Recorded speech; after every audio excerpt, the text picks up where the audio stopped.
Students, now open your English textbook, page number 44, Unit 6, Art, Standard 7, Activity 3. Okay. Ask your friends what they would like to paint. Why? मतलब आपको आपके friend के साथ आपके friends को पूछना है और मतलब आपको पेंट करना क्या अच्छा लगता है और क्यों. तो उसके यहाँ पे कॉलम दिया गया है, तो आपको आपके फ्रेंड्स को पूछ के यहाँ पे लिखना है. ओके. तो दिस एक्टिविटी 3 होमवर्क में है, तो आपको ये होमवर्क में करना है. Name of the friends, what would she or he like to paint and why. Okay. Your friends must have said their thoughts on what and why to paint. Whose thoughts did you like the most? Why? Okay. तो आपके friends को आपके साथ आपके विचार और आपके friends को आपके दोनों अपने अपने थॉट्स एक दूसरे को शेयर करना है. पूछना है उनको कि तूने क्या पेंट किया है और हुज यू लाइक मोस्ट, मतलब इसमें से सबसे अच्छा किसने किया है और वाई. ओके. क्यों. सो यहाँ पे here is activity 4. I will start the activity 4.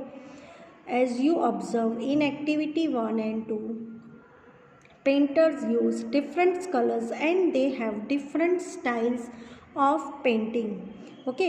तो यहाँ पे हमने ऑब्जर्व किया था एक्टिविटी 1 एंड 2 में कि जो पेंटर्स थे तो उसने डिफरेंट टाइप्स मतलब अलग अलग डिफरेंट कलर्स यूज़ किए थे, डिफरेंट स्टाइल्स ऑफ पेंटिंग उसने यूज़ की थी. वो हमने ऑब्जर्व कर लिया एक्टिविटी 1 एंड 2 में. There are many artist who use different medias to express themselves like stone, clay, fabric, iron and other metals. मतलब बहुत सारे अच्छे ऐसे आर्टिस्ट है जो बहुत सारी चीज़ों को अच्छी तरह के सामने डिफरेंट मीडिया टू एक्सप्रेस करते खुद को अच्छी तरह से. उनके मतलब पेंटिंग होती है, अच्छी अपना आर्ट होता है, वो एक्सप्रेस करते. जैसे पेंसिल की कॉर्न होती है, कोई लोग इतनी अच्छी उसको कौन से इतना अच्छा पेंटिंग करके दिखा देते हैं, है ना, डिफरेंट टाइप्स ऑफ. तो यहाँ पे ये भी होता है. कभी कभी राइस का दाना मतलब चोखा के दाने के ऊपर लिखा हुआ होता है, वो भी एक पेंट है, कला है, तो वो भी लोग एक्सप्रेस करते हैं.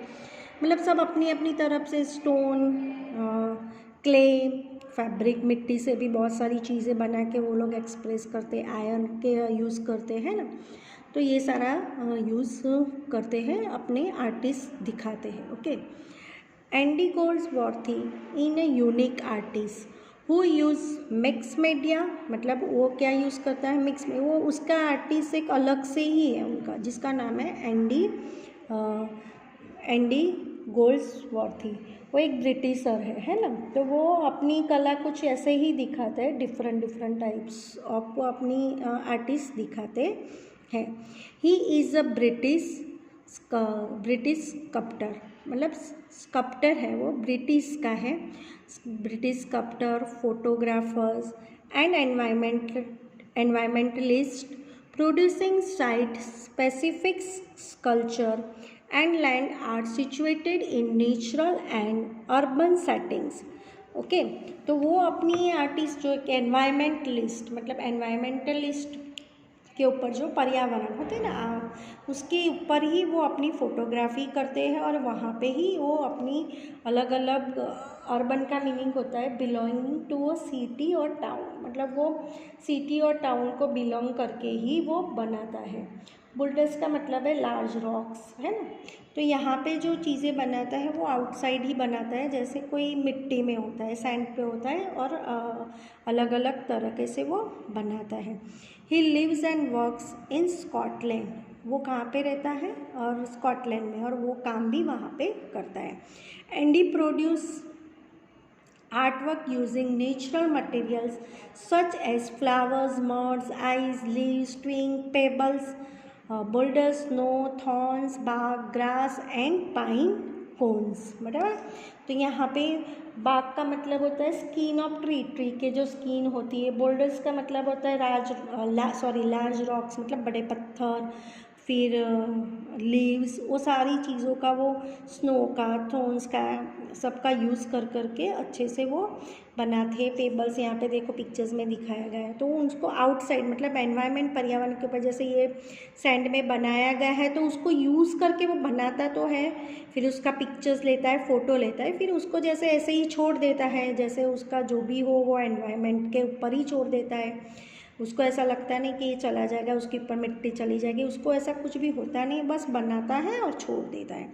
His works are made of all natural object, वो पूरा नेचुरल ऑब्जेक्ट के ऊपर ही बनाता है, इन अ नेचुरल एनवायरनमेंट, और दूसरा नेचुरल एनवायरनमेंट के अंदर ही बनाता है।